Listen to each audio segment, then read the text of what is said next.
is meant for an adult audience. Loveline may contain sexually oriented content. Listener discretion is advised. Loveline with Adam Carolla and Dr. Drew. Hey, everybody, it's Loveline. I'm Adam. That's Dr. who? Dr. Bruce. You know him as Dr. Spaz, board-certified physician. He's an addiction medicine specialist. He's also an emergency medicine specialist. And an internist. Like Howard Dean. Yeah. He's really more qualified than Dr. Drew. He actually is. Has Drew drawn any parallels with Howard Dean being... We were all board certified in internal medicine in the early 80s, and it's a scary thing. No, he's not brought his name up. No. Dr. Bruce is also does specialties with laser work, tattoo removal, and taking away wrinkles. Photofacials, Botox. Yeah. Oh, Botox. Oh, yeah, Botox.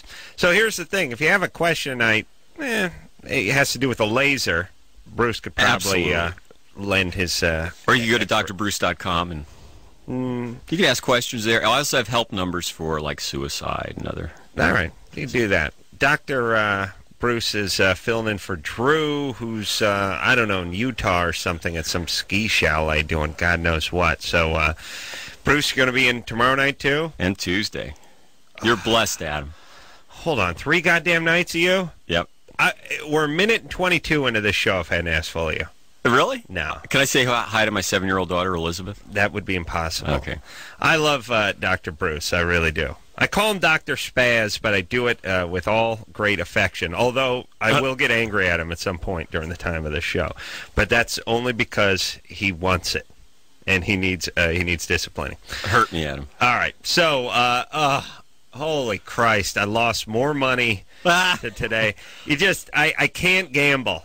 I'm there's a movie out now with William H. Macy and dear friend Alec Baldwin called The Cooler. Yeah. I am the football gambling cooler. I would have been on Philadelphia and Peyton Manning. Yeah. Indianapolis. That's what I would have. Well, okay. Here's what happens. I get sucked in. Here's how you get sucked in. You see. First off, I hang around with cousin Sal, the bookie, all day, so it's hard when they're asking you casually. I'm putting something in. You want me to put something in for you? You want to put something in? Because here's the whole thing. Really, when you're in the proximity of a bookie, it's like having a slot machine on wheels just following you around, and you got a handful of quarters, and the slot machine's going. You want to try one? You want to just put one in? And obviously, if the slot machine's not there, you just keep walking. But when you got here's how much. Here. First off, I lose every time I gamble. I lose. But secondly, although I did win the Super Bowl last year, that was after losing all year. I just said let it all ride on the Super Bowl and got back to even. But I'm the same with gambling as I am with desserts or something. If someone says if the waitress says you want dessert, I say. No, thanks. I'm watching my calories. If the waitress brings out a dessert and sets it in front of me and says, little compliment to the chef, it's gone. It's all over. It's all over. So that's I've realized that's how I am, and probably that's how most people are. Right, and then if you lose, you're going to make it up by this great bet the next time. Right. So here's the thing. Pats are playing the Colts. Colts have been unstoppable, their offense, but Pats are tough at home. I have no feeling for this game exactly. I kind of like the Colts. I feel like they're going to put some points on the board. Manning's been playing so great. They haven't punted the whole playoffs, not one punt. So I think that game's going to be pretty close. And then I got Carolina in Philly, and I'm thinking, geez, there's another tough game. That seems like a pretty hard-fought, close game. I kind of like Carolina a little. So Cousin Sal says, how about the teaser?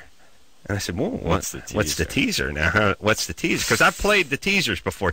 Teaser sounds like guaranteed money. Right. Here's how the teaser goes. You get 6 points both ways. Here's the deal. You could take the Colts and get 9 points. Wow, 9 points. That's a lot. Manning lighting up the scoreboard. The Pats going to have to beat them. No way you think you can lose that. Yeah, okay, that's 9 points. And then what's the other one? You can take Carolina and get 10 points. Oh, so all they have to do is 2, relatively close games. Hell, let the Pats win by a touchdown. Let Philly win by a touchdown. I still win. But besides, Carolina's probably going to win that game outright. Sure, sign me up. Now, so they're behind the Pats. The Colts are behind the Pats the whole game, but at the very end, they put a score up, and now it's 14-21. Right. And it's like, I've covered. Yeah. We'll cover. We'll cover here. 2.5 minutes left. They go for the onside kick. They get it. They get the ball. They give it back. With 40 seconds left, the Pats are forced to kick a field goal. And, of course, what does that put them up by? 10 points. 10 goddamn points. And the second that game's over, I announced to the room of fans, listen, Carolina going to win outright. Because if you lose your first teaser game, the second one is going to come through. Now, obviously, I had Carolina in 10 points in the next teaser, so by halftime, I had like a 24-point lead. So now what did Sal do? Did he win? No, he lost too.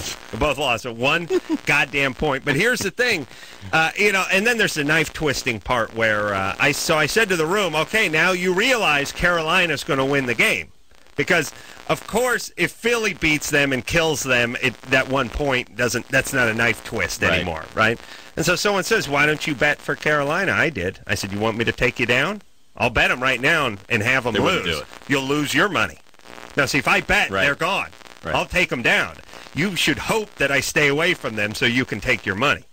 The cooler. Yeah, the cooler. Carolla the cooler. 1 goddamn point.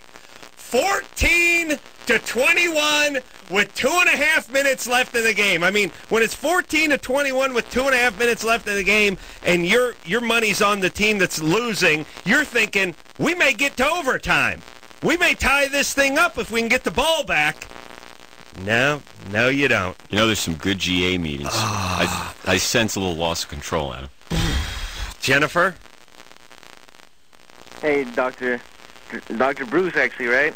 Yo. Adam. Are you Jennifer? Actually, my All right. This phone line is effed up royally. I'm just going to the next guy. That was Jennifer's boyfriend. Dylan? Yeah? Why are we getting the feedback with the calls? Do you hear that, Bruce? Mm-hmm, yeah. Go ahead, Dylan. Hey, what's up, you guys? Hey, Dr. Bruce. Nice to talk to you, I guess. I got a question for you. I became sexually active kind of late, like around 19, I guess, which is pretty late for a guy. But that's young for Bruce's crowd. Yeah. You're just a baby. Bruce started last week. Oh, well, okay, I don't feel so bad then. Mm-hmm. But anyway, ever since I started, I have never been able to get off, to have an orgasm in an oral or like a hand job type of situation. Mm-hmm. And I was wondering if there's any reason for that. Maybe I haven't hooked up with the right fella. Hope my 7-year-old's still not listening. What?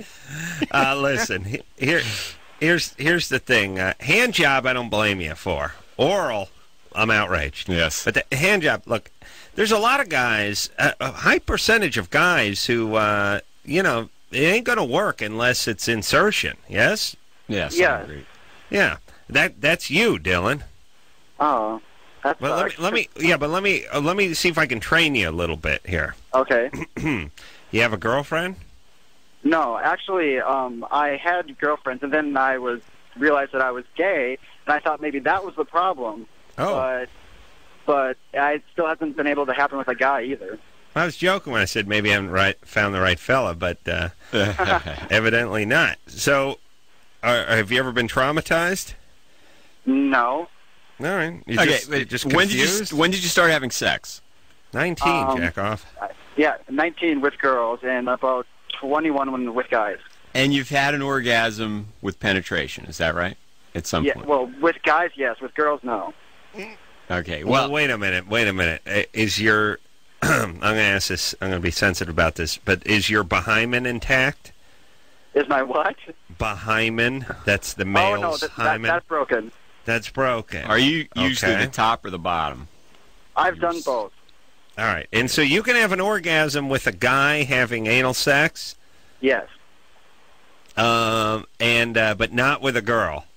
No. Okay. Well, I'd say your balls have decided your sexual proclivity, and the guys have it. Yes? Yes. Yes. Well, all right. So why don't you so you're going to stick with guys now, right? Yes. Okay. So you want to know why you can't have an orgasm through oral sex or manual manipulation with a guy? quiet down, Bruce. You got to find a guy, fall in love, have a relationship, and then start working all that crap out. Okay. So it's not physiologic. No. It's an anxiety thing probably. And some of these things are learned behaviors or practice behaviors, and it's not an automatic thing that you come as a packaged sex machine and everything works just the way it should in any given situation. Well, look at any facet of life, whether it's a friendship or a relationship with a therapist or a personal trainer or whoever it is. If you just went from one to first date to first workout to first tryout to first day of the job, how good would your relationship ever be? How good would your performance ever be? Right. And then you have certain criteria. Well, I didn't have this happen on this encounter.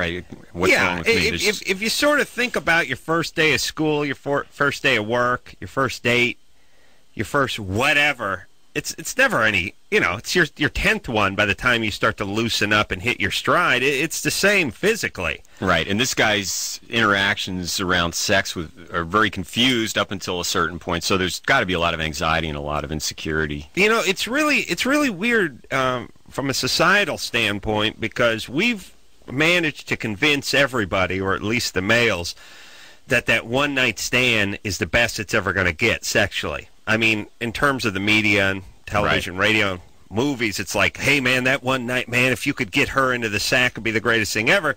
Every other facet of life, it's very clear that first time out, people don't even judge you. A quarterback that's a rookie that's coming off the bench, it's always like, hey, he's going to make mistakes. The sex is no different than any of these other things. It's even more so, I would say. You probably have a better shot of having a better time with a personal trainer or something the first time you went and worked with them than you did some chick you got on top of after you drank like 11 Zimas. But see, you're arguing for abstinence. Thank you. No, I'm not. Yes. Here's my abstinence. Stop talking. That's what I want. That's a Bruce abstinence. That's what I want. Oh, stop. Yeah. Me stop talking? Yes. Just don't talk. I can't control it. No talking. Can't control it. I won't do any effing if you don't do any talking. It's a verbal abstinence. Mm-hmm. You see what I'm saying? I'm a board-certified physician, addiction medicine specialist. I have to give my 2 cents. All right. I'm here to protect Drew's turf. All right. Okay. Back to Jennifer. And by the way, if you really want to fill in for Drew effectively, I have to bang the mic. You want to punch the mic 6 times now. All right, just whacking it. He hits the mic with his chest. Hit it with his sternum. Hit his breastplate the other day. He hits it with his elbow. He whacks it with his coffee mug. And he's like, every time I say to him, "Stop punching the goddamn mic," he's like, "Hey, Adam, that's I'm clumsy." I'm like, well, put your hands by your side. I'm not likely to bang the mic unless you keep yelling at me and get me more anxious. And I think if you just leave Drew alone, leave me alone. You stay on that side of the table. I stay on this side. I provide the expertise, the medical expertise. I don't care. You're all over me. You're all over Drew. No, listen. I get anxious. Drew, you get anxious. Right. But you put a little gel in your hair tonight, and that's a good thing. When Bruce comes in here with dry hair, when he's dry head, he's all over the place. When he's got the gel, that's like Batman's utility belt, that gel in your hair. The only time I put gel in my hair is when I fill in on Loveline. That's the point. Because it's one less thing you're going to give me grief Once in a while you come in with dry head, and you're not a confident man. It's a longer walk to the car in this building. You got the gel. You're a confident man. You're a confident man, Just don't touch Bruce. it. Keep your hands off me. All right. Later on, you can tell me why Drew insists on punching the microphone on a nightly basis. Okay. All right. I'll do an interpretive psychoanalytic study on you and Drew and why. I know. I know. I know. I know what he does, and I know why he does it. Elmer? All right. What's up, Adam? Dr. Drew, you guys great. I'm Dr. Bruce. You're the best villain ever. The only villain. The only villain. Where do we get someone competent in here? There's no competent physician. Well, my wife kind of set me up with this call, but I come from a pretty strong Filipino family, and I'm planning on getting a vasectomy. And I just wanted to know your guys' personal experience with friends maybe you have who've had vasectomies, because I've got all this superstitious, spiritual mojo that's like trying to get me, half foot in, half foot out, and I've got like 2 weeks to D-Day, you know what I mean? Your wife wants you to get the vasectomy. Well, actually, I agreed to it. I want to do it. I mean, we've pushed out 4 kids, or she's pushed out 4 kids for me. Wow. Yeah, that sounds like enough. You're really just changing the plumbing, and there's no studies haven't shown any long-term effects. There was a theory that you created antibodies to sperm, and that there could be some long-term immunologic complications, and that turned out not to be true. So there's no long-term medical complications. Your mojo, your spiritual karma, whatever you believe in, there's been nothing to suggest that people have any depression or any kind of psychological problems after. Well, what about your wife getting on the pill? Well, she tried a couple types of birth control, like the pill, epidural, stuff like that, but she's always had bad reactions, like depression or mood swings, stuff like that. Well, let's put his mind at ease. It's a minor procedure. It's got no long-term side effects. It's safe. It can be reversed too, right? Okay, I got one other question about that. I mean, I just went in for a consultation for the no scalpel method. Now, what is the scalpel method? I mean, what's the difference between those two methods? It's just less traumatic. There's scalpel that make an incision. Right. Where? In the scrotum? No, it's both sides of the scrotum, right? Yeah. Right, both sides, but not into the scrotum 10 seconds itself. ago. Well, they cut the sac, right? Don't they? Or buy it? Where do they make the incision? I don't know. I don't do the procedure myself. If you don't know, myself. just say no, please. No, but you're not going into the scrotum itself. This oftentimes happens if Bruce doesn't know, and then he ends up trying to see the song and dance for 20 minutes. And I can't believe I'm on the air with you guys, man. You guys got me through college like crazy. When I had 2-hour commutes and stuff, oh man, listen. Hey, thanks, Elmer. Vasectomy sounds like a female Filipino name, doesn't it? Yeah, exactly. Like Elmer, I'm going to set you up with vasectomy. Yeah, don't they have all those names? I work with a Filipino guy named Pogi. Oh, you know what that means, right? It means handsome. Yeah. But here's the thing. I was thinking, you go, Pogi. What's that name mean? And it's like, means handsome in Filipino. And I'm like, oh, that's nice. Everyone thinks that's nice, but you're an asshole when you're in the Philippines, right? Yeah. Hey, everybody, it's handsome. Don't call me that. You know what I mean? That's the kind of reaction you get from people when they say that to you, Yeah. Good guy. You can't generalize about racial things, but all of the Filipino friends I've had have been the nicest, happiest people. Great people. Got nothing against those We're people. grateful for everything, you know what I mean? They're good people. All right, so... But anyway, there is a new procedure. I'm not that familiar with it. It's less traumatic. And typically it's done in less than 5 minutes, and it's very safe, tried and true. Mm-hmm. Get it done. All right. It's good times over there. Let's go talk to Zane over here. Zane, you're 15. Yeah, hey, what's up? Adam, you're the best, and Anderson, your sound bites rule the show, and Bruce, you're pretty cool, too. Anderson with that. Anderson's a strong, young following. Yeah. Yeah. That would have been the time he should have dropped in a sound bite, by the way. He's gay. There you go.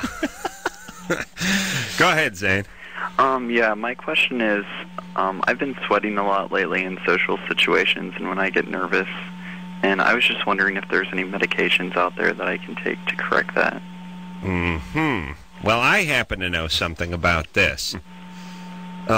First off, don't let Dr. Bruce give you 1,000 shots of Botox in your forehead saying that'll stop it from sweating. And no, it's not my forehead, it's just my armpits, basically. Oh, your armpits. You get the pit sweat. Yeah. Yeah, people who get the pit sweat complain that this is the worst sweat of all. I would argue that my forehead sweat is worse than your pit sweat because everyone gets the pit sweat. And not everybody's under TV camera lights like you are, though. Yeah. That's when it's the most problematic. Okay, so here's the deal, Zane. I've done a little research on this. There are surgeries if it's a dire thing, and the pit sweat surgery is not that big a surgery.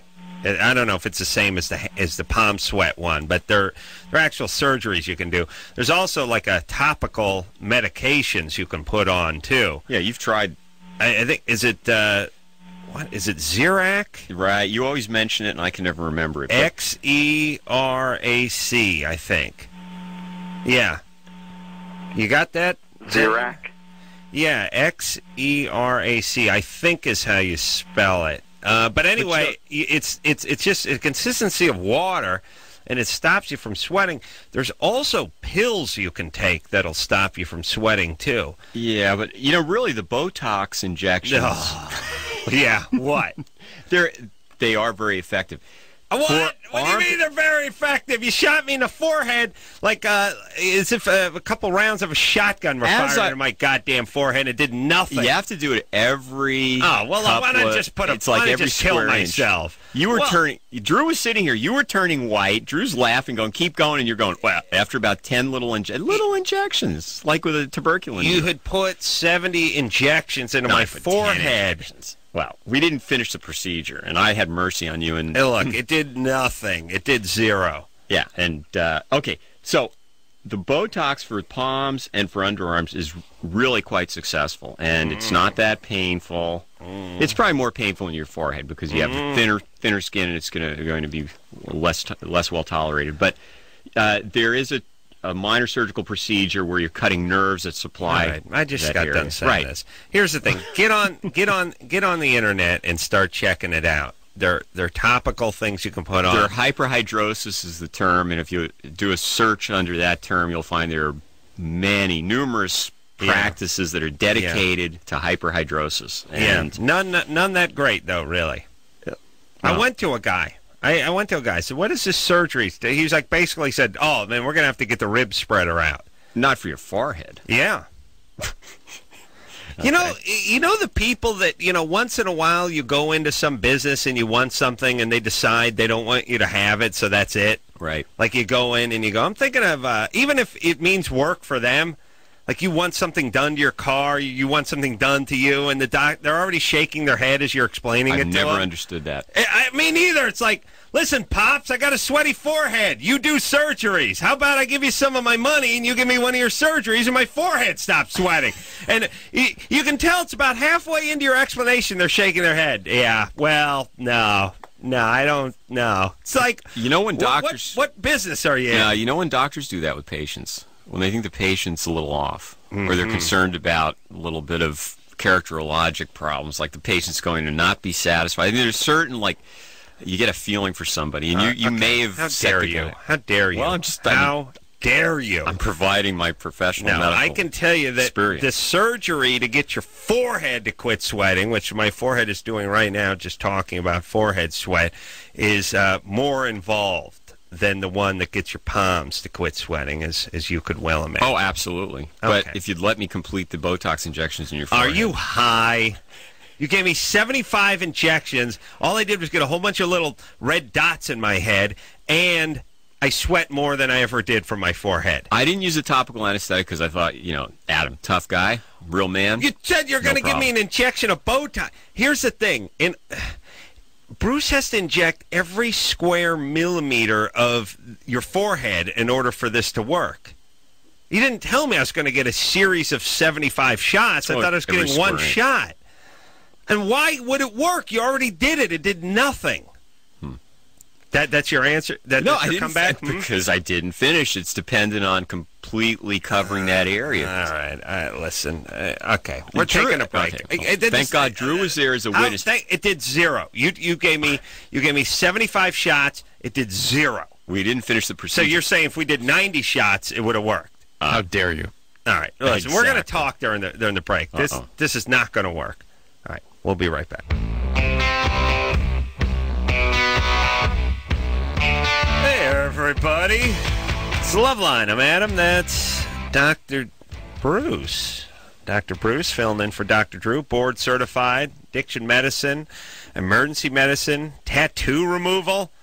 What can't this young spaz do? Apparently I can't do Botox on your forehead. That's what it's true. You realize I lost my teaser today. I lost by 1 point. I lost by 1 point. In that game that I lost by 1 point, there was a safety. Oh, yeah. That Pats got. There was a field goal that hit the goalpost and caromed in. That is 5 points right there. And then there was a field goal with 40 seconds left in the game that they almost had to kick because they couldn't just take a knee. They probably would have preferred just to take a knee, but because they were only up by 7, technically they had to get 2 scores ahead. Yeah, 1 point. Oh. You wonder if any of those guys are sitting there knowing what the spread is in the game going, geez, if we kick this field goal, think all the people are going to lose their shirts. Does the thing have to hit the post and go in? Do you have to get the... Oh, all right. Listen, do this. I'm too devastated from the loss today. Let's you read the Cabin Fever promotion. If you're 18 and over, Cabin Fever. All callers who get on the air tonight will receive a Cabin Fever DVD and will get a chance to win a trip for 4 to a ski vacation in Whistler. That's right. The prize will include airfare, lift tickets, and a cabin. The Cabin Fever DVD will be available in stores on January 20th, and the winner will be announced next Sunday, January 25th. 18 or older. 18 or over. We give you the DVD, and then your name goes into the hopper. And I like your odds, as I said to Drew, because I've only been averaging about 3 calls a night. And 2 of them have been from 12-year-olds. So if you're the one person that gets on the air is older than 18, you may just walk away with this cabin. You're so modest, Adam. There are people lined up at payphones all over there. Yeah. You been to Whistler? Have you ever been to Whistler? No, it's a great ski area. That's what I hear. Friends from up there. That's what Drew... Well, Drew would tell you what a great ski area was if he wasn't skiing right now. Is he really skiing? Yes, he is. Well, now this second, he's probably drinking a hot toddy and warming his tootsies in front of the fireplace. Yes. Yeah. Why, you know, no hot toddies in Utah? I think you had to bring your own or something like that. It's a BYOB state? Yeah. Nicole? Yeah. Oh, before I forget, I saw a whole thing on ephedra over the weekend. Don't get me started. Drew doesn't like the ephedra. Oh. There are people, dieters, who say, hey, this has helped me lose weight. It's an important tool for me. I mean, they're banning ephedra, right? Essentially. Do you think it's dangerous or not? Ephedra is one step away as I draw. This is methamphetamine. Wait. Dr. Bruce is good radio. It's great radio. Is drawing a molecule. That's ephedrine. That's methamphetamine. I don't know. So you draw what looks like a birdhouse, and then a dash and a C, and a dash and a C, and a dash, and then an MCH. This is the molecular breakdown. This is the molecule for ephedrine right here that I drew. Right. You got this ring and some carbons, blah, blah, blah. But you have this oxygen group down here. You cut that off, and this is what they do in these labs. It's one step, basically. They get some red phosphorus and some real some real strong acid. You cut off this oxygen off this molecule. One oxygen off of there, and you've got methamphetamine. So you don't like ephedra? No. So speed, 2 things. And speed. It's basically when you have this molecule, when you have ephedrine, it's a little harder for this stuff to get into your brain. So some people, when they take ephedrine, they notice it speeds them up. They get a little bit of a boost off it. But to get that, you have to take a lot more. And this stuff really stimulates your blood pressure, your heart. And it's very similar. What do you think about what people when they say, look, if you're healthy and you're taking the right doses, no problem? Well, the other point to be made about it is this does not work for weight loss. Okay. It just doesn't work. And if you look at any studies with any of the stimulants, really, people lose weight for 4 weeks, 8 weeks, then put it back on. Almost 100% of it back. So, Dr. Bruce, given the molecular structure of ephedra, pow! That's impressive. What can I say? That's impressive. Does not translate into 1 ounce of poontang, by the way, but still very impressive. Yeah, probably hurts a little, actually. Nicole? Nicole? Pick up. Yeah, I'm here. Okay. Unacceptable. You're 18. Yeah. What's up? Well, my boyfriend is bulimic, and I can't really confront him about it because he gets kind of defensive. Did you say he or she gets? He. It's my boyfriend. He's bulimic. I know you said it was your boyfriend. I just thought you said she gets Yeah, he hits me whenever I confront him about it. Like, almost. He comes pretty close to doing that. Liar, whore, and you know it. I'm not... Stop that. I'm not a liar or a whore. Well, you gotta be at least one. At least one. Yeah, well, okay. Yeah, I'm kind of a whore, but that's not material to the problem. All right. Where's your dad? You get along with him? With my dad? Yeah, more or less. What do you do? Go to school? Yeah, uh-huh. Where? UC Santa Cruz. Uh-huh. Is that a banana slug? Of course.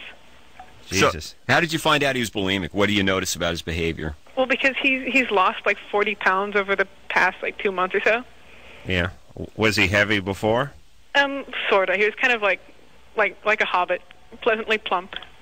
Yeah. Well, so how much does he weigh now? I don't know exactly. He's probably around 140 now. And he was like 180 before? Sort of. But probably around that, yeah. He's a short guy? Yeah, probably about maybe 5'7", 5'8". But do you think he's taking laxatives or throwing up his food or anything? I don't know. I really don't know. I think he pukes, actually. All right. Okay. I think this is bogus. I just heard someone else pick up the phone. Yeah, it's also a lot less common in males. Here's the other thing. Here's the thing. In general, if somebody's got a problem, a loved one, and you bring it up, and they threaten to hit you, feel free to break up and head out. You're 18, you go to college, you don't have any kids, you dump them. It's real easy. Right. But she sounds very codependent. I mean, it's typical for somebody to stay in a relationship who's codependent and who's seeking out somebody to save. Yeah. And that becomes their addiction, and so the question is, how can we help her? I didn't find her to have all that much credibility, so that's why I'm moving on. Okay. But bulimia is a very serious problem. It's very common, and if you do know someone who you suspect has the problem based on their behavior, eating habits, personal history. What you do? What you send them to?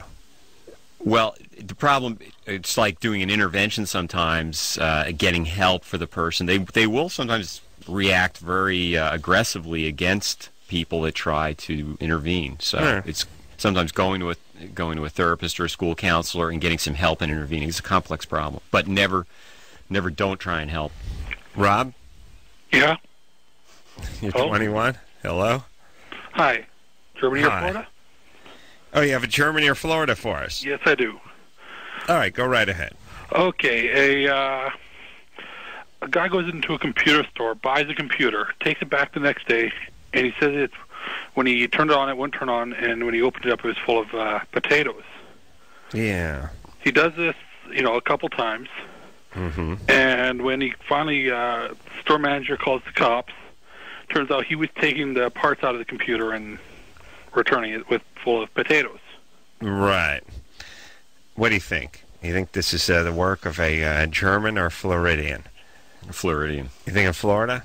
The potatoes smell of Germany, but the illegal part smacks of Florida. The average IQ in Germany, I don't think would. Okay, we're going. Such a preposterous. We're going Florida. You're wrong. It was Germany. Oh, thank you, Bruce. I'm going to kill you. What's that, Ron? You're still the man. Thank you, buddy. I never, ever, ever, ever listen to Bruce again. Mental note that I say out loud verbally. Never, ever listen to Dr. Bruce again. Regarding German and Florida. Ever. Yes. I don't even know who's talking right now. Is that me? Is that still my subconscious? Because I'm giving myself a mental note. Mike? Yeah? You're 20? Yeah. Yeah, when people say mental note, they sort of nullify the whole mental note by their mouth moving, don't they? Yeah. It's like something you could do, you could just think, Right? Right? Go ahead, Mike. I was just wondering, when I have sex with my girlfriend, we've been dating for about a year and a half, and it takes me within, 5 minutes to finish. I mean, I stay hard and everything. She's not complaining because I stay hard and I don't, she finishes and everything, but how can I, not come so fast? Is there any way? Well, let's see. There's a couple of ways. Sometimes a condom can slow you down a little bit. We wear condoms all the time. Ooh. All righty. Masturbate before or more often? Yeah, I don't know about more often, but I know before. How about you masturbate, let's say, an hour? An hour before the encounter. An hour before? Make an hour and 10. Okay. Well, I don't know. Maybe a day before. How often do you beat off? Well, right now I can't really do anything with her because she's in Italy, so I beat off twice a day right now. But twice a day. Good. I'd like to see that up in the 4 to 5 range, but we're talking about in relationship to the relationship. So rather than what your personal masturbatory history is. When we're together, let me. Yeah. When we're together, it's probably once or twice every 3 days. Okay. Here's the thing, too. Here's an interesting one. there is a position, all guys have a position that's sort of their sweet spot. This is the one I get off in. You get out of that position, you'll be going for a half hour until you get back into that position. Do you know what I mean? If they maintain their erection in the other position. If it's the kind of thing where it's like, well, the way you have your orgasm is you get on your back and you lock your legs out and she gets on top, don't get in that position. You get doggy style or something where your knees are bent, you're down on the floor, and you're in a weird position. You do that one, I call it the ironing board against the wall position, where you just, the same thing I do when I'm at the urinal. I put my forehead against the wall, I put my feet about 2 feet away from it, and I just straighten up like a board, and I just lean up against it. And I don't even move. No movement. Just pow. Just like you took a plank and just leaned it against the wall. But this is at the urinal, though. That's at the urinal. Oh, okay. Right. Yeah. But I'm looking to come, at the urinal. Yeah. That's what I do. I go to the bathroom all the time. That's what I'm doing. Well, yeah.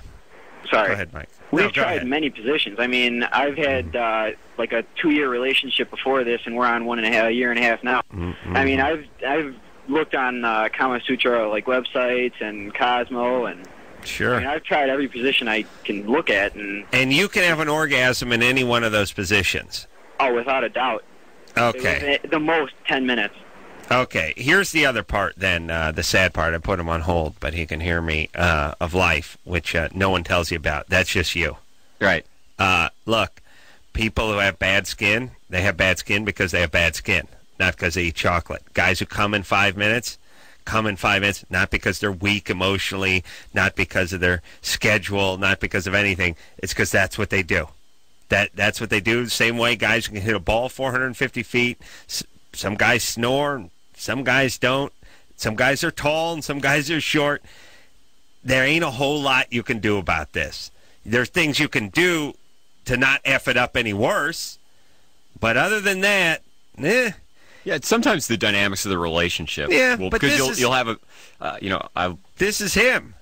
Well, there are individuals that will tell you that they were in a relationship like this where they orgasm very quickly, and then in another relationship. So you wonder maybe if the dynamics of the relationship. No, he does it in everything. He does it in all of them. Right. So he's done that. It's happened before. And then there are people that say it's because he's circumcised, which he hasn't said that he is. But there's a whole. Here's the point.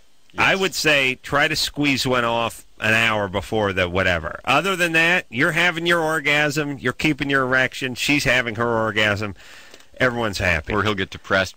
He'll be put on an SSRI, and then he won't be able to orgasm at all. Well, you want to start taking pills, you can do it pharmaceutically. All right, we'll take a quick... But listen, everybody, I can't preach this enough. People that have big noses have big noses. People have double chins have double chins. People with sweaty foreheads have sweaty foreheads.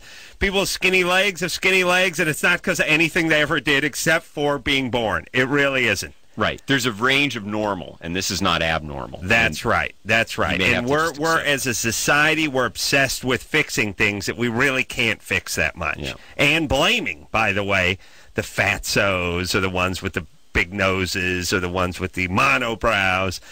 Not myself. I'm just saying we're looking to point a finger at people fix that, Adam, who really don't have anything to do with their condition. We'll take a quick break. We'll be right back. Yeah, it's Adam. That's Dr. Bruce. If Drew were here, he'd be rapping right now. Oh, I love that Drew rap. Yeah. That was... Which Drew rap? This one? When he was on the Puppet Show. Oh, yeah. Dr. Drew and the Hizzy. Yeah. Puppet Show. You mean Crank Yankers? Crank Yankers, right. Yeah. Tuesday nights, Comedy Central. Plug. Crank Yanker. Yeah. I don't give enough plugs.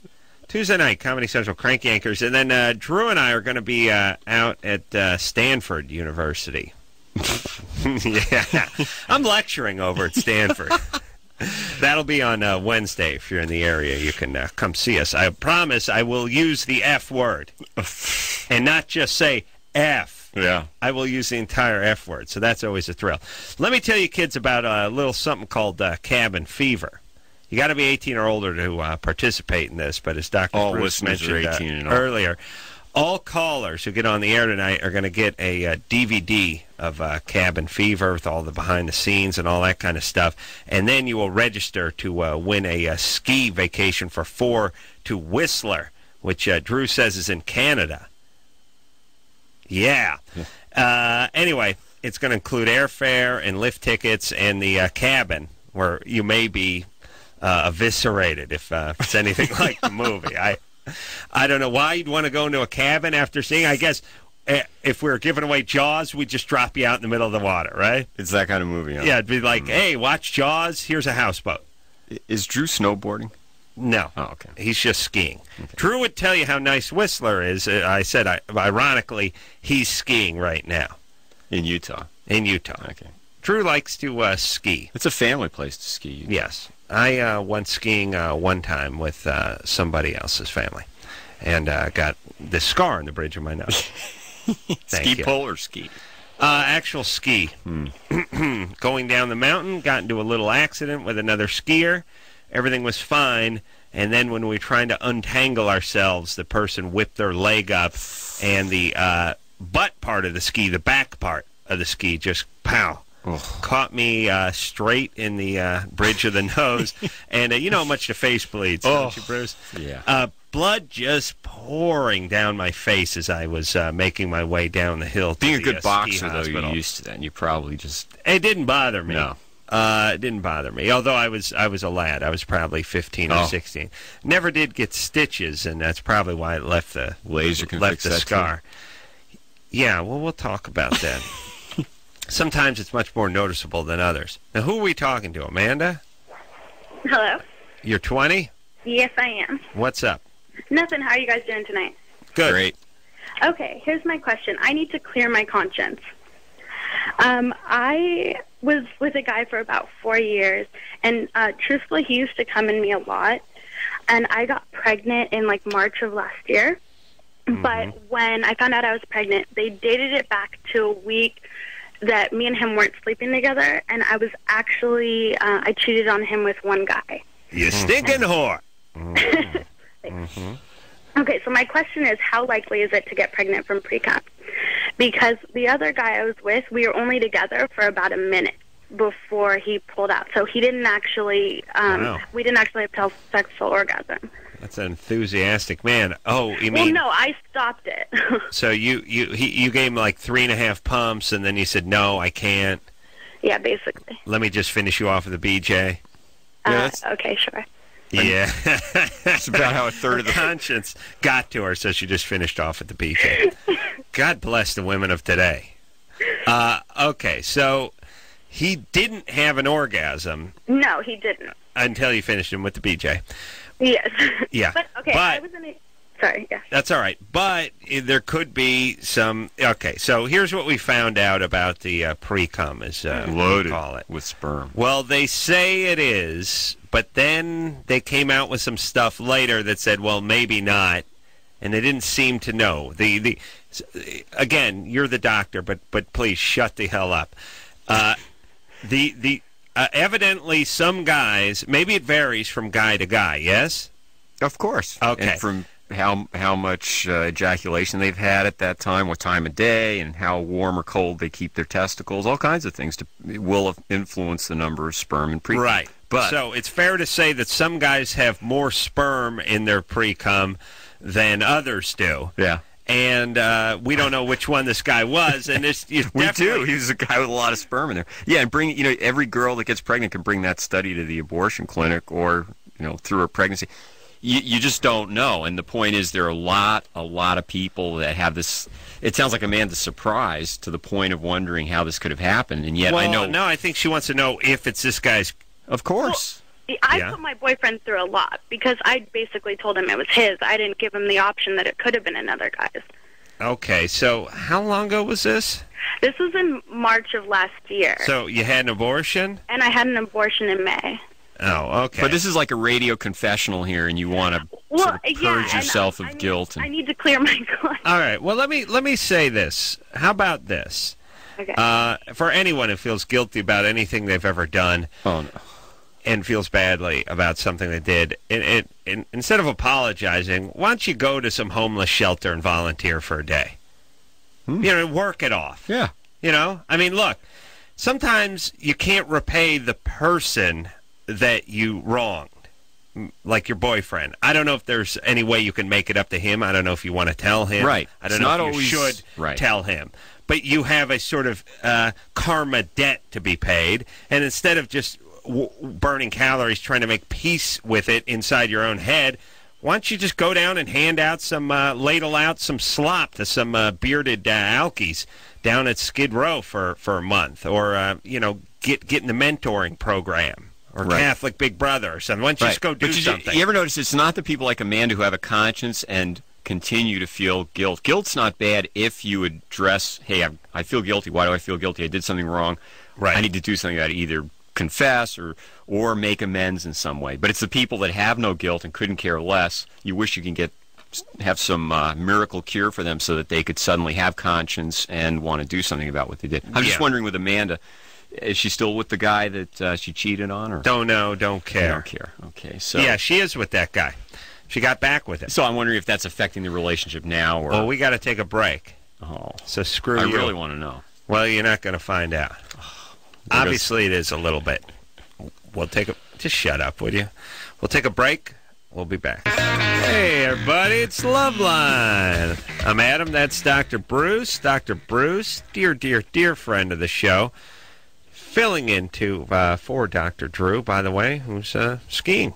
All right, let's go back to the phones. Phone number 1-800-LVE-191. Dr. Bruce, board-certified addiction medicine specialist, emergency medicine specialist, also specialist in the use of the laser for the tattoo and the skin rejuvenation. Really a much better doctor than Dr. Drew. Can I talk now? Yeah. No. Go ahead. Yeah, that's good. No, you know you're better than Drew. Drew doesn't know anything. I've talked to Drew a minute. I'm right whenever we get into these arguments. Drew over there, big worry wart. Somebody's a Jewish mother. He's not a doctor. Stacy? Hi there. What's happening? I have actually 2 questions, if that's okay with you.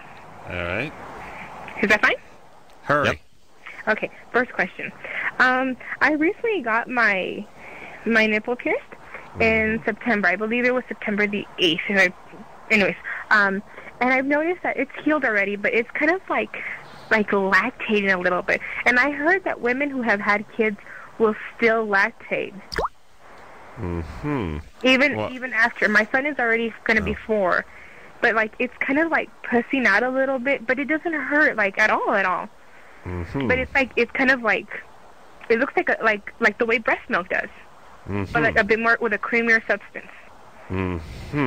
Is that you can lactate just from stimulate. There's a thing called prolactin that your brain produces that is the hormone that increases and causes lactation. But you can have lactation just from a little bit of stimulation or irritation of the nipple. So lactate. As a matter of fact, my OBGYN told me that. That's right.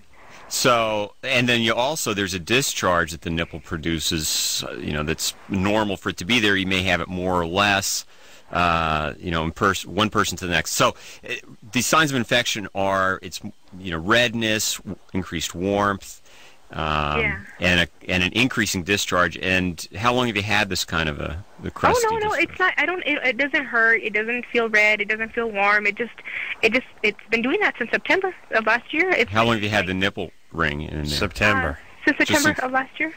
And so in other words, it doesn't hurt at all. I've pulled it by accident with my sweater sometimes, but... All right, hold on. So you have a normal discharge. Maybe it's blocking. You have a shedding of cells. Let me float a theory here. Okay. First off, listen, mamas.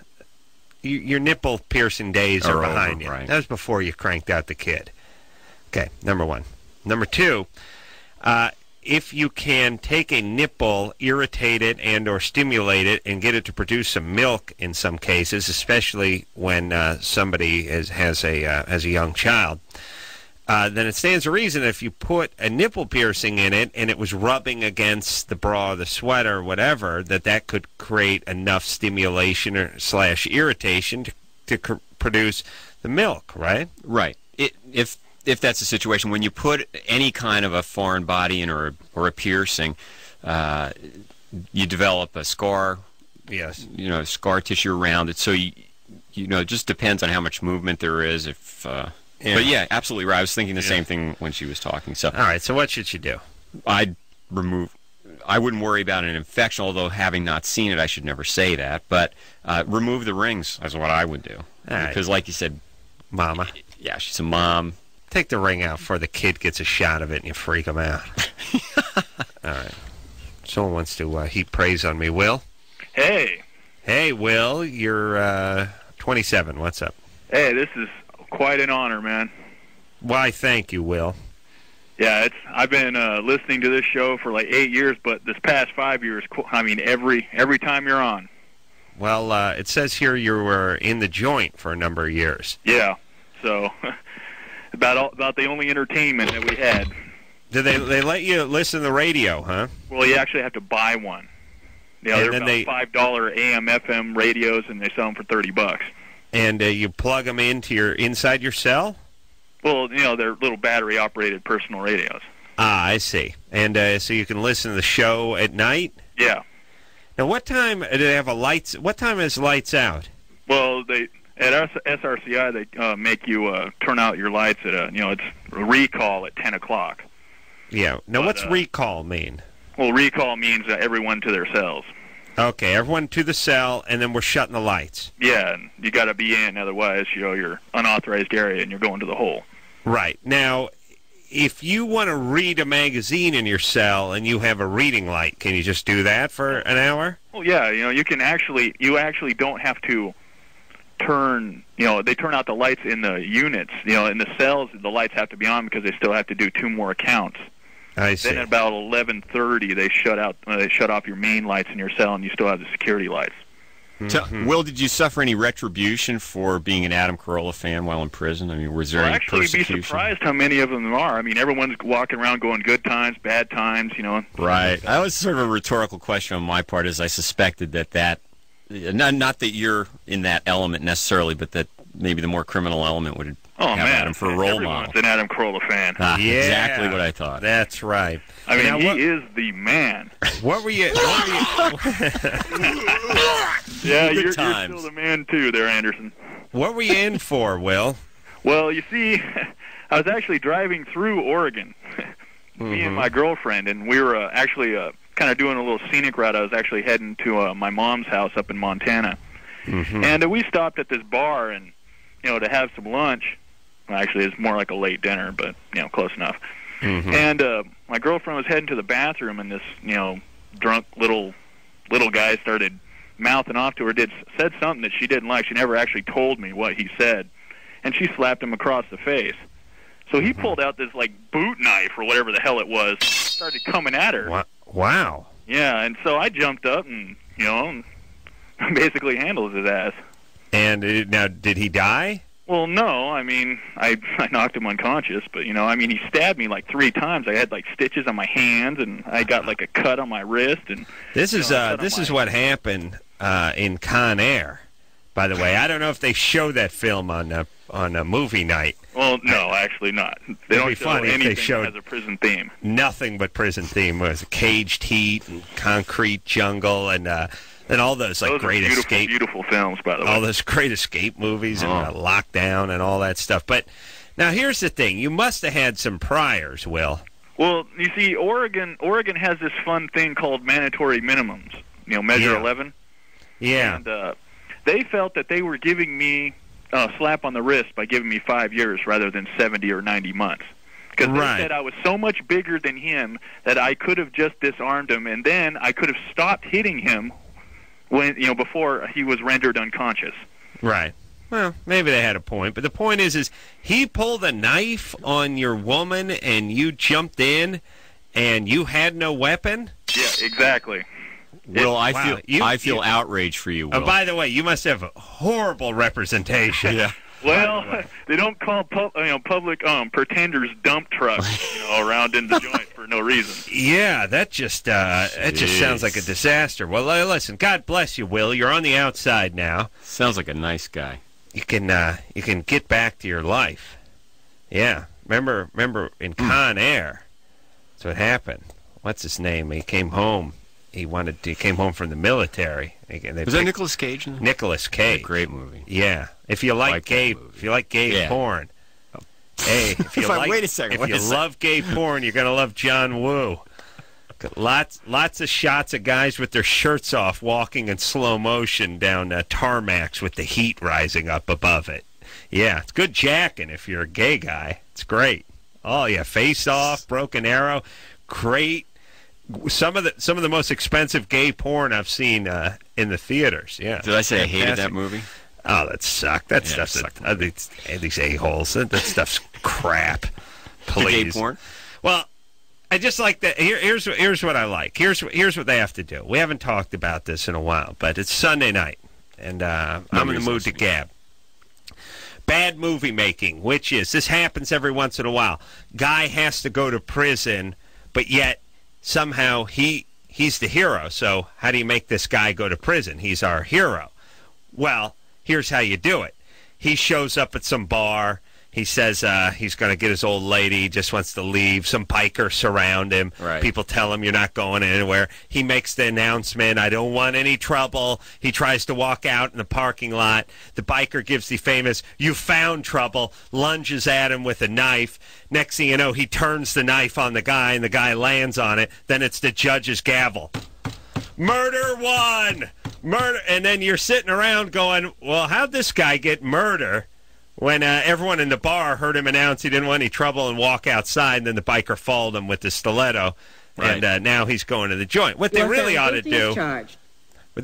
do is, if they were ballsy enough, is make the guy a human being, have him get drunk at the bar, drive home like in the rain, and clip some kid on a bicycle. Oh. Now you got vehicular manslaughter. Now you're going in the joint. You see, that makes you a human being. Yeah. Not a good movie, though. No, well, but like I said, if you like, what happened to Will? Poor Will. If you like gay porn, you're going to love John Woo. That's what he does. He does a lot of guys walking in slow motion with no shirts on. Listen, I don't know if John Woo is gay. Anderson, he has to be, doesn't he? I don't know, but I've been director. Saying, I don't. He's Asian. That's all I know. He must have some sort of fetish for the American male actors or something. He's got to be gay, because who else would have the idea, hey, fellas, everyone, take your shirts off. Yeah, now rub yourself down with Vaseline. Now, walk in slow motion. Oh, no, wait a minute. We'll slow it down. You just walk. And put the reflective cop glasses on, too. I'm going to beat off to that when I get home. It's funny you say gay porn, because I've been saying that about that guy for a long time. And if you were to play his entire films like in regular motion without the slow motion, they'd be like maybe 50 minutes long. Yeah. I don't know. What are all the John Woo movies, Anderson, besides? Like Hard Boiled, Face Off, Broken Arrow. Face Off. What was his last one? They took the guy's face. See, Bruce, it's like if you took my face and you cut it off me and you put it on engineer Chris, he could go home and F my wife. She would never know. I walked out of the movie on the third ending. I didn't hey, you took Anderson's face, you put it on mine, I could go back to his apartment and beat off? Oh, no, wait a minute. I don't. Okay, I got to work that out. Hey, look, the point is, look, you're not going to take Bruce's face and put it on my face, and then he's going to go home, and my wife's going to be like, "Oh, did you have a tough night? Oh, that Bruce was a pain in the ass." Please, this man makes gay porn. Let somebody stop John Woo from making movies, please. Did I say I like Con Air? Oh, Con Air and Face Off, please. I never saw it. Okay. He's got to be gay. Paycheck's out right now. Be gay. With Ben, what's that? Paycheck with Ben Affleck right now. I'm sure it's a winner. Yeah, that sounds like a real beauty. Well, Ben Affleck can't make a bad movie. So. No. Is this his third in a row? Yeah, I think Paycheck is just more slow motion gay porn. Look into John Woo, Anderson. Find out if he likes the fellas, because if it's all going to come into focus for me if he's into the laughs. It's going to be great for Anderson's career, I can. All right, Jennifer. Yes. You're 18. Yeah. What's up? Okay, I'm having a problem figuring out if I'm gay or not. Mm-hmm. I had a recent boyfriend who got irritated with me because I wouldn't want to have sex with him when he wanted to, and just when I do it, it just seems disgusting. Mm-hmm. All right. Well, were you ever molested or raped or anything? Yeah. You were? Yes. Who did this to you? 2 of my step-grandfathers and my father. Ooh. Did you have any kind of... Oh, wait a minute. 2 step-grandfathers and your dad? Huh? Okay. You were molested by 3 guys? Yes. Okay. That's enough to scramble even the 7-Eleven. Where are you working? I work at a gas station. Mm-hmm. Is that the change? Yep. Yeah. You know what a big shot I am now when they shove stuff. If you're in the Los Angeles area and you go into a gas station, you want to buy stuff, they have to ram it into a drawer through a slot or something like that. It's a great message to send society that we'll just deal with everyone through 3-inch thick ballistic glass. But I'm such a big shot, I'll leave the nickel in the slot as I walk away. Oh, you know what I'm saying? Not the quarters. I'm big time. Not the oh hell no, not the quarters. But you're wait. Where's she calling from? You're calling from Baltimore? Yeah, Baltimore, Maryland. You got that thick glass in front of you? Yeah. Good. I like dealing with the people. I don't like having the glass there, so it's kind of weird for me. Right. I'm used to working in a deli and stuff and dealing with people and talking to them. Sure. All right. So listen here, Jennifer. You've been through a lot. Right. And when you've been through as much as you've been through, it's really hard to tell what you would have been because you've been changed so much by these horrible life-altering events. Right. All right? So you will be confused, to say the least. Now, what you got to do is get some therapy or some counseling or join a group or something and work out some of this stuff because there's no way you can get through what you've been through without a little help. Right, and paradoxically, without a lot of work and help, you're going to find a guy that's going to be a victimizer like these men were in your life. And naturally, you're going to feel more comfortable with a nurturing woman, but that's probably not where the healthy relationship's going to lie. So until you really, it's a long process and it's a lot of work and it's painful, but if you get some therapy and you understand what you have to do and what the issues are, it takes time, but just to move into a gay relationship with that kind of a history, it's not going to be successful either. Speaking of gay relationship, you see that Con Air? Talk about gay. I don't know how come no reviewer ever describes these flaming turds known as John Woo movies as gay porn, but it seems blatantly obvious to the sane, straight heterosexuals that are watching the movies. And Anderson has clarity enough to you and see Anderson that. have a... But I liked Hard Boiled as one of his first films. Oh, okay. Well, now, who did Snake Eyes?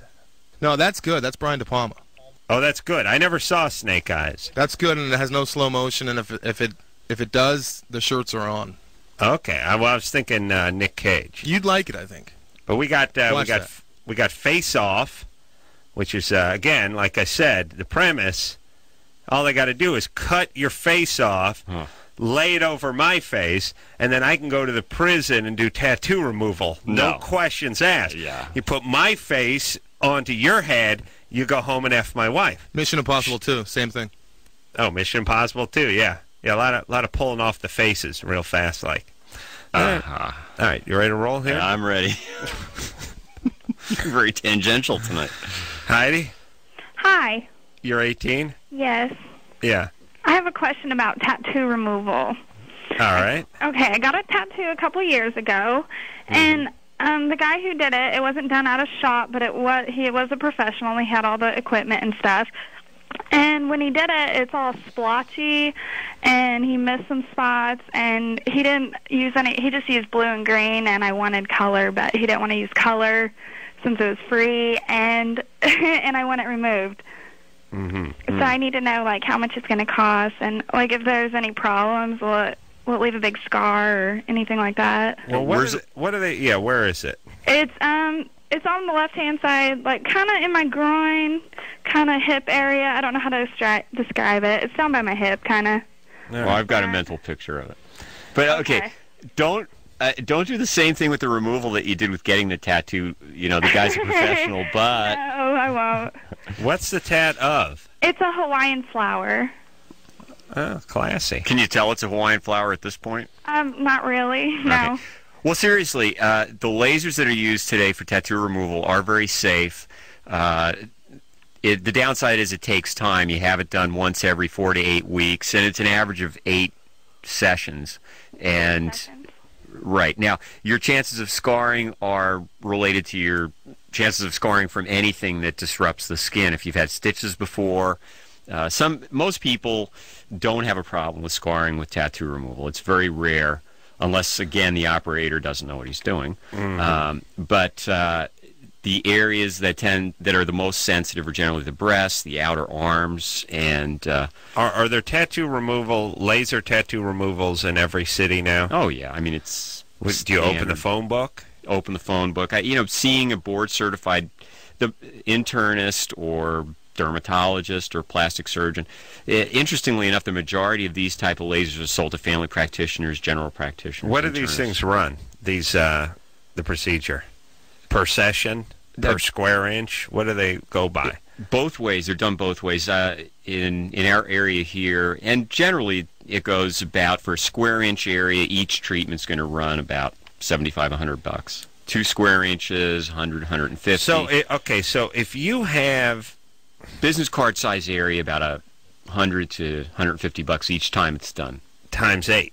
Right. So if you have a business card size tat, and does it have to be of a business card or just that size? Just that size. So it wouldn't have like a fax number or something on there? No. Okay, like sales rep. It would be less expensive for business card size printing because you go by the actual amount of ink. Right. So business size card tattoo that was filled with ink would take about 8 sessions and might cost $750, $800 to remove. Right. And there are people that will say, okay, as much as you can stand in 15 minutes for $150. Or, I've heard variations on the theme. Stuff will go down as the lasers become more prevalent, right? What's that? The price will come down. Well, I don't think so, because it's not how powerful the laser is. I know, but as more people get the yes, lasers, absolutely. the market will be saturated. Yeah. Bruce hopes not. He wants to be the only guy in town with the magical laser. Which I'm not. But here's the thing. It's not cheap. But the old way of removing a tat used to be just to cut it out.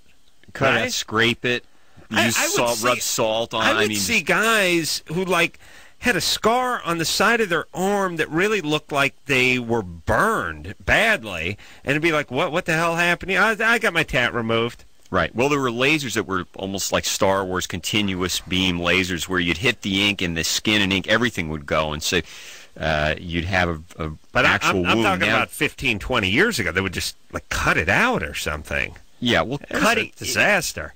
All right, let's thank God for the lasers. Absolutely. All right, shall we take a break here, Bruce? Yeah, then we'll come back. Dad's an alcoholic, and she wants to know what her risks of alcoholism are. Yeah, that seems boring. Maybe we should give us a better one. Okay, let's talk about... this is a great one. We have a gal that's feeling really guilty because she hooked up with her boyfriend. That sounds normal to me. That's not very exciting either. Jesus F. Bruce. Oh, she caught her boyfriend masturbating. That's a good one. All right. Why does he do it? All right. All after this.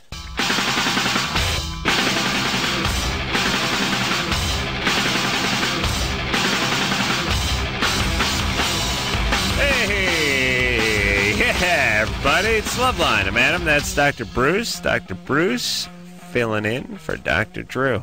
So who produced that Con Air movie? Directed. Bruckheimer. Yeah, it's not John Woo. It's the Bruckheimer told me during the break, so we have a correction to make. I still stand by my gay porn assertion, John Woo, but obviously a big, big John Woo fan, obviously. Yeah, those aren't amongst his credits. I think you and Anderson have this sort of phobia of seeing men's naked upper bodies on film. Everybody's gay. That's no. I'm personally tired of really crappy movies like Face Off that people think are decent movies. When they're so far fetched, that they just become ridiculous. I don't know how you're. How about Terminator? That's good. Yeah, see, that's a good movie. So far fetched is obviously a very nebulous definition. Well, here's the thing. I can't tell you that 500 years from now there's not going to be some sort of machine thing that goes bad. I can tell you that when Jim Carrey's kid makes a wish that he can't lie anymore at a birthday party, that's not going to prevent Jim Carrey from lying. I can't tell you what's going to be going on 500 years from now or whenever the future was. Maybe it's 50 years from now. But just like... I'm sure people the turn of the century could have never pictured commercial airplanes doing what they do now. How about the commercial airplane in Con Air flying down the Las Vegas Strip. Janelle? Hello? Hello? You're 19? Yep. What's up? Well, about a year ago, I walked into my boyfriend masturbating, watching some porn, and it bothered me. What kind of porn? Does he have a theme? No, nothing specific, really. Good. Yeah, and I'm just wondering if it's a normal thing. Is it normal for me to be bothered by it? It's not the masturbation that bothers me. It's the pornography that bothers me. Now, is it that he's looking and being that he's eroticizing other women this way in his mind? Yes, very much so. All right, well, we'll figure this out in 1 second. Have you, let's see, were you ever exposed to any pornography when you were younger? When I was younger? No, not before my time or anything, no. All right. Did your dad cheat on your mom, or was he a bad dad?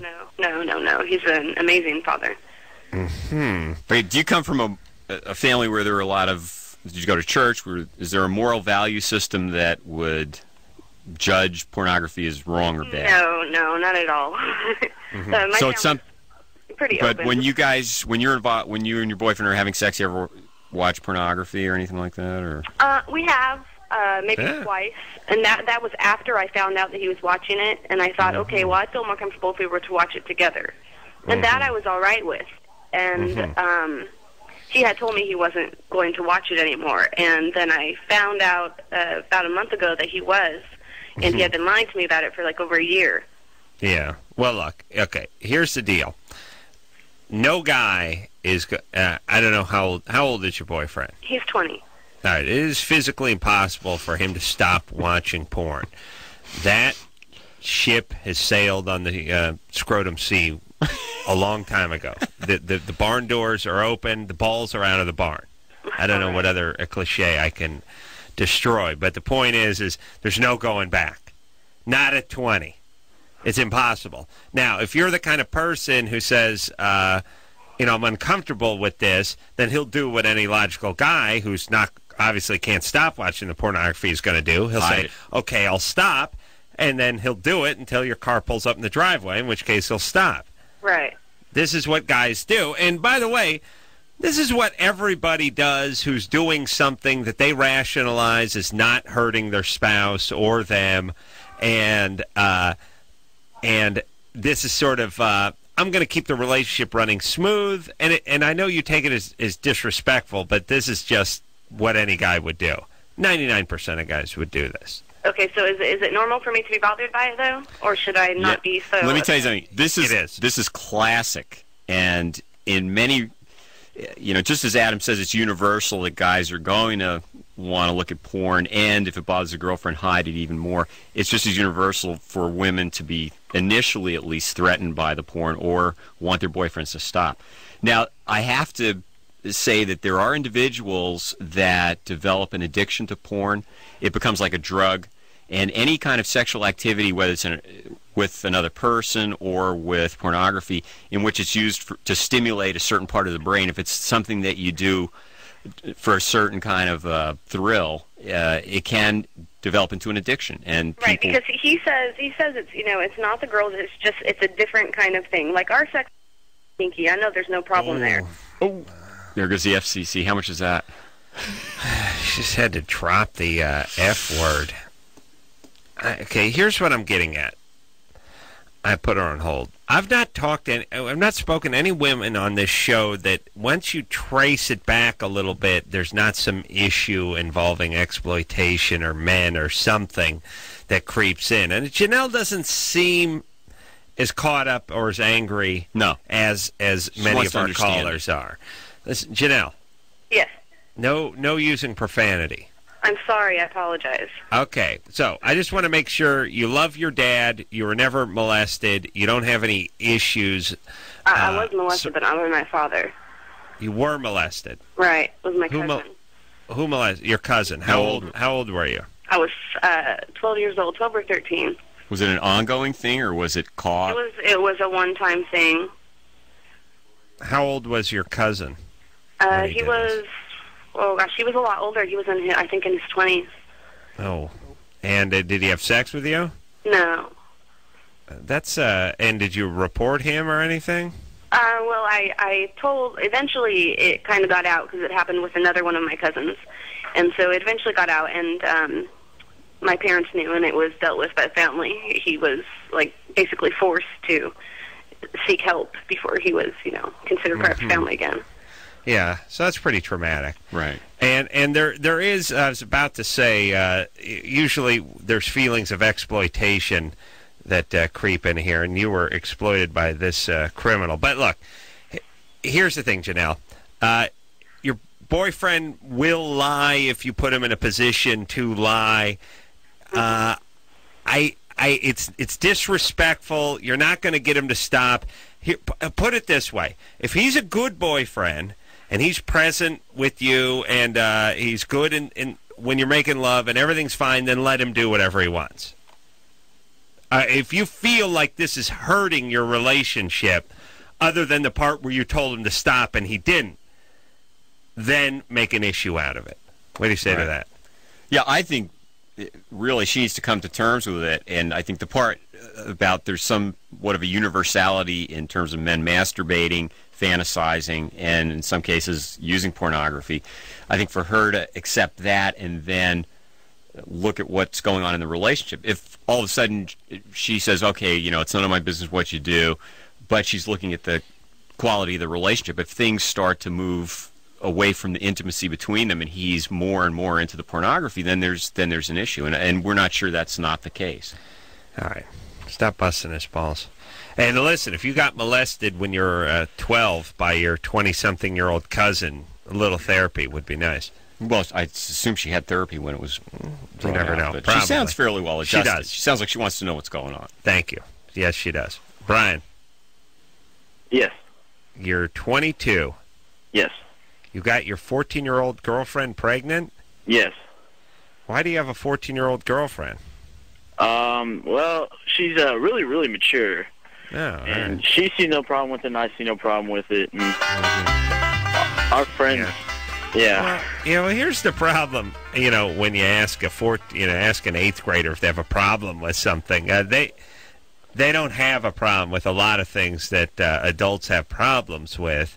That's why they're called minors. Yeah, and if she seems comfortable with sex and seems real mature, it means that she's had sexual abuse, molested. Right? Yeah. Absolutely. And but here's the thing: why stop the party?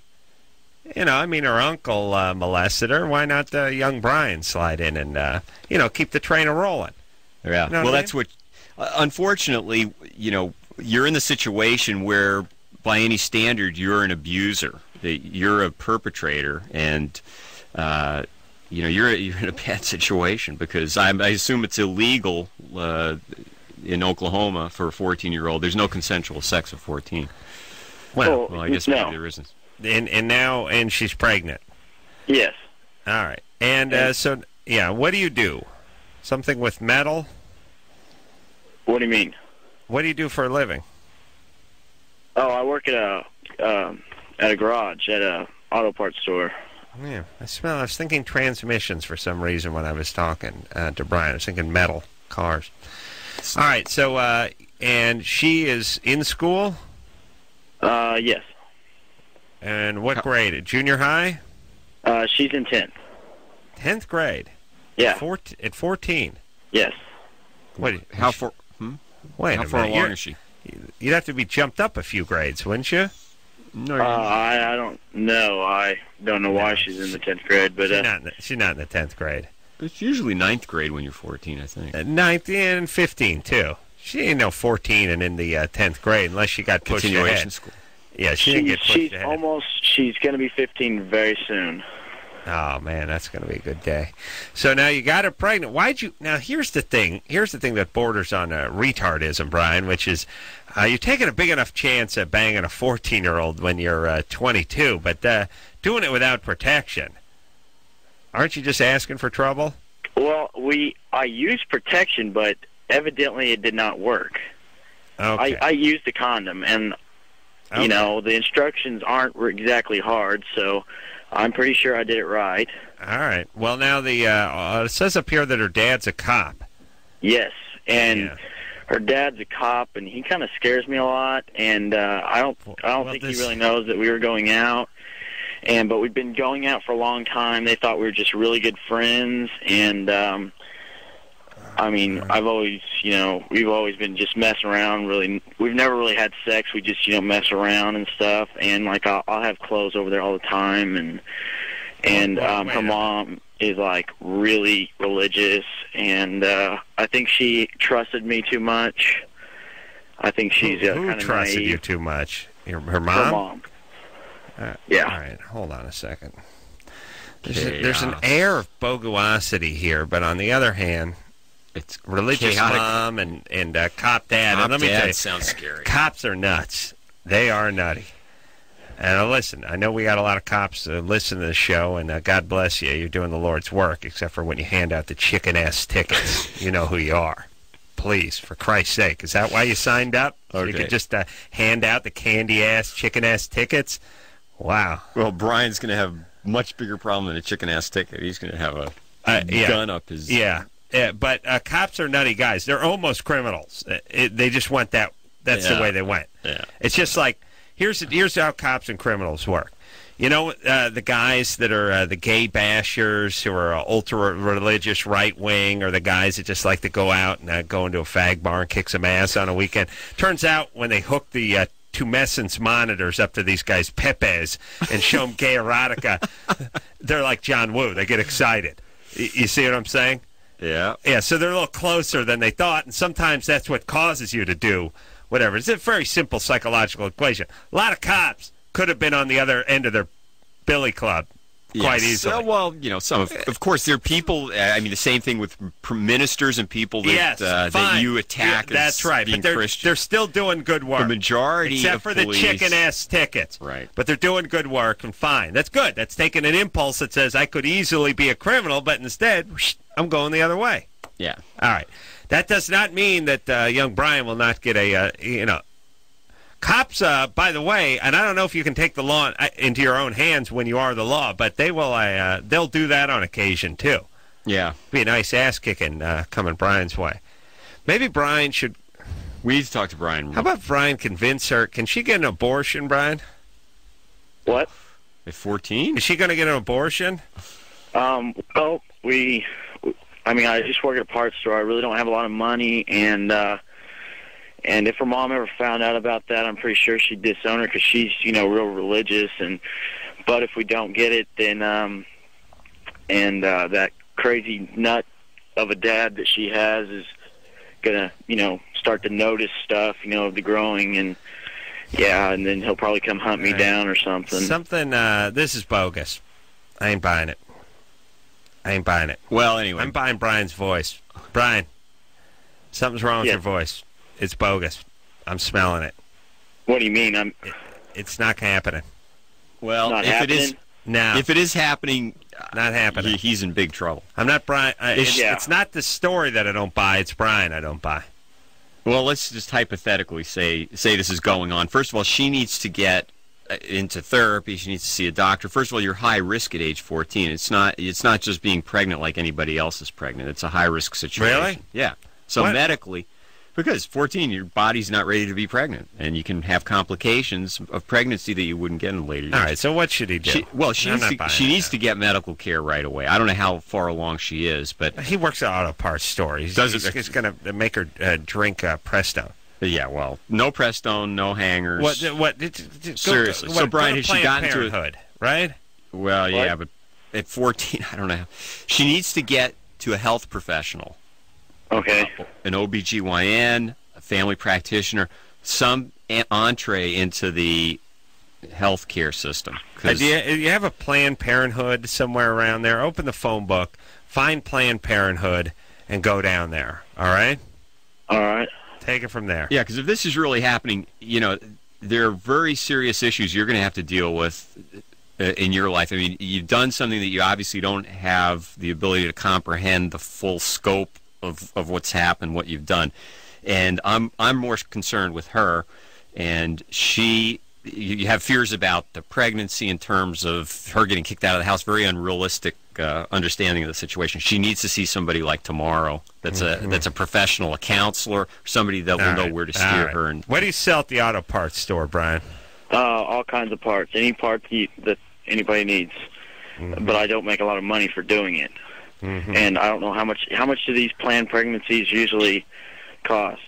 Just go down to Planned Parenthood and ask them what you should do. It doesn't matter how much it costs because your butt's going to be in jail. I mean, if this is true, you're going to go to jail, buddy. And she needs medical care. It's like, she's what if she were bleeding right now or she were unconscious? Would you be sitting there? Well, should I call 911 or should I get a TRW first? She's very mature. She's very mature. Yeah, right. Listen, don't F any 14-year-olds, you idiots.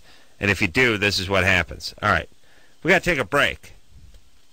Bruce. I'm outraged. We're taking a break. Seriously, that's very good. Disturbing. We'll be right back after this.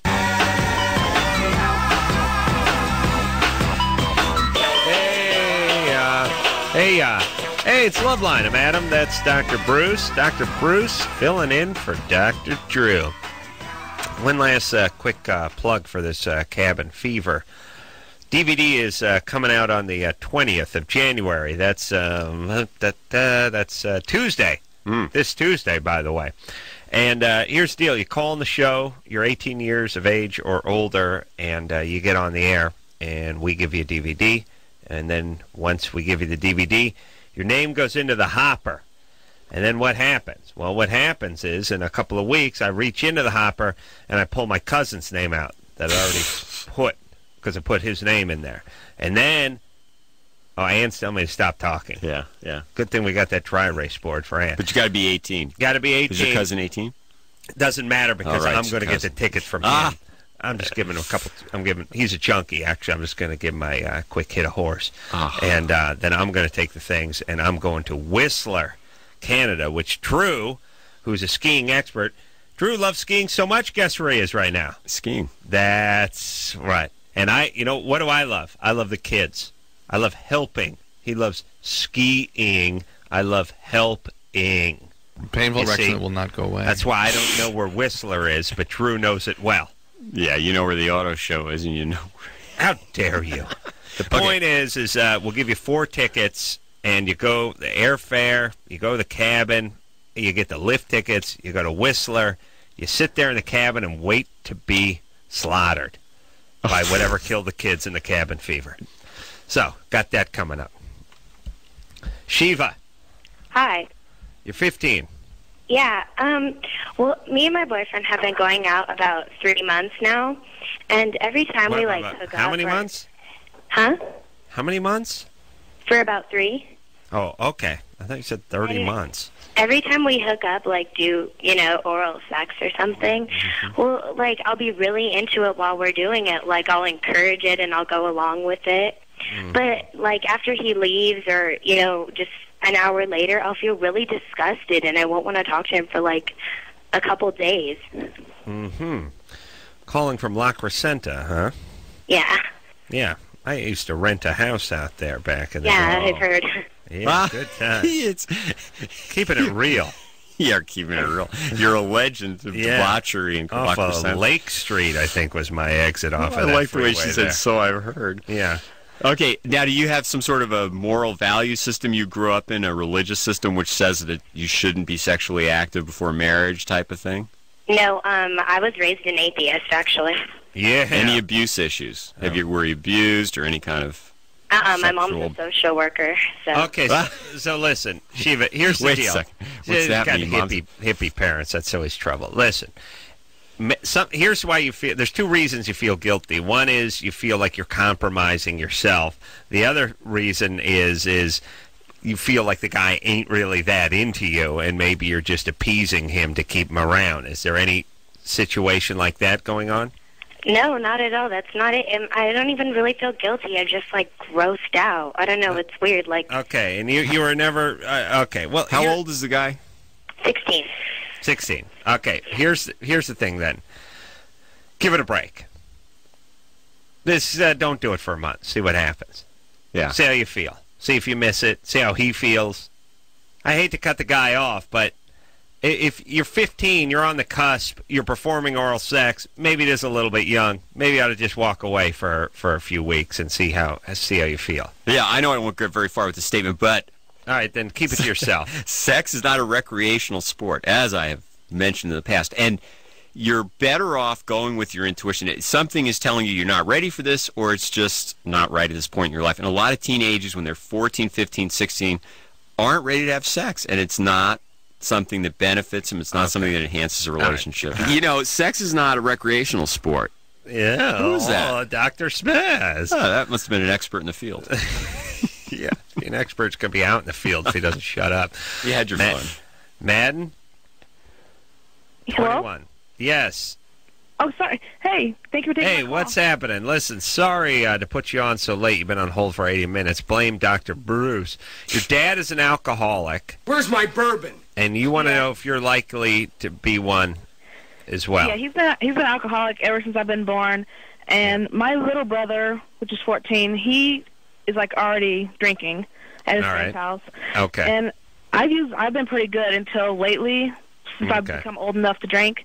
And a couple months ago, Drew was talking about the male's likelihood of becoming alcoholic, and I was wondering what mine was. 50%. Well, because I've been raised around it, so I didn't know if it was... Here's the thing, 50-50. That you or your brother has the gene, but that doesn't mean you're going to be an alcoholic. Right, I was just wondering because, I've been raised around it my whole entire life, so... Yeah, okay. It's a genetic thing. There are other studies that show that depression is... All right, quiet down. We got to take a break. We're running late. Sorry. You're screwed. Hey, look, here's the deal. Don't drink. Don't use drugs. Go to Al-Anon. Go to Al-Anon. Absolutely. Go to Al-Anon. We'll be back. Well, that's the show, everybody. I want to thank the great Dr. Bruce, a.k.a. Dr. Spaz. Thank you. No, thank you. A.k.a. the Magic Wand. I haven't struck the mic all night. That's what they called them in high school. Yeah, I do miss it. Punch it one time just because I missed Drew. Really? Yeah. Nice headbutt. Oh. All right. So tomorrow night, Stephen Baldwin will be in here from Celebrity Mole telling us all about who he hates. And until next time, this is Adam Carolla for Dr. Bruce saying mahalo. If this is true, you're going to go to jail, buddy. This has been Loveline. The opinions expressed on this show are not necessarily those of the staff, management, sponsors, or this station. The producer for Loveline is Ann Ingold. Loveline is a presentation of Westwood One Entertainment.